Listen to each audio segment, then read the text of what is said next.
మన దగ్గర OG benefit show ticket value 1000 rupees ఉంది, 1000 రూపాయలు. అంటే ఎన్నికల టైంలో మనం ఇస్తాము అని చెప్పిన నిరుద్యోగ భృతిలో మూడో వంతు అనమాట.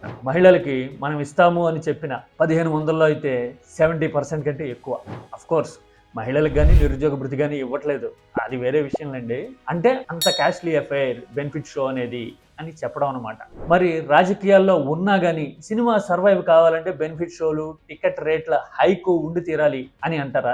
మరి అలాంటప్పుడు మనం చెప్పే ఆదర్శాలు సినిమా ఇండస్ట్రీని బతికించాలి అని ఇచ్చే పిలుపుల సంగతి ఏంటి? మనం మామూలుగా మాట్లాడుతున్నాం, ఓటీటీ వచ్చిన తర్వాత సినిమా ఇండస్ట్రీ దెబ్బతినిపోతుంది, పెద్ద బడ్జెట్ సినిమాలు, పెద్ద హీరోల రెమ్యూనరేషన్ల వల్ల నిర్మాత దెబ్బతింటున్నాడు అని మాట్లాడుతున్నాం కదా. మరి అలాంటి పరిస్థితి మారాలి, ఓటీటీ బార్ నుంచి సినిమా బతకాలి అంటే ఒకటి టికెట్ రేట్లు పెంచకూడదు, ఆ తర్వాత ఒక ఆదర్శవంతమైన ఇతరులు కూడా ఫాలో కాగలిగిన ట్రెండ్ ని సెట్ చేసి చూపించాలి. మనం ఎలాగో ట్రెండ్ ఫాలో కాని సెట్ చేస్తాం కదా.